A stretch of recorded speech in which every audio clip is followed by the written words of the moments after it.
So Labour's problem at the end of the day is, in a sense, they're not going to win this election by being able to try and get folk off the SNP. They probably maxed that out last year, right? They could get back the people that had voted for them last year, fine, okay? If Labour are going to win this election, they have got to be able to get votes back from Reform, and they've got to ensure that those voters, if they go away from Reform, don't go back to the Tories. They've got to win the unionist vote, and that's where they're struggling. I think maybe, hopefully, as I understood the question, and just to give an example, so in March 2011, when we broke up for recess, there was a poll out that had Labour ahead of the SNP. Do you remember that? We broke into recess. Oh, sure, there was movement during the campaign. The campaign, and so I think. I mean, rumour has it, Jeff, which I'm sure you'll deny. The person who was most surprised to win was one A. Salmon. He was surprised, not to win, but to win as big as we did. Yeah, I mean, sure. I don't think we saw. But I think, and I'm not sure if there's right.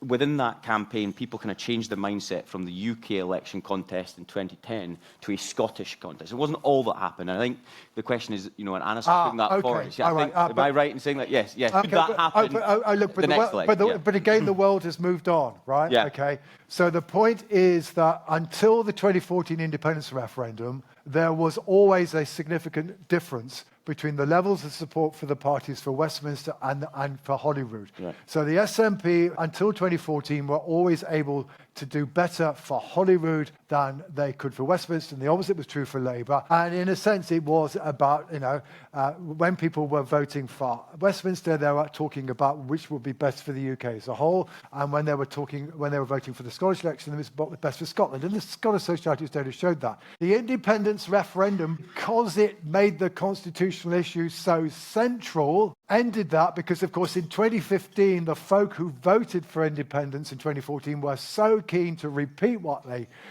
had voted that they went off and voted for the SNP. And therefore, and the truth is that since then, although most recently there's been a wee bit of a gap between the two, but basically voters now tend to vote the same way in both contests.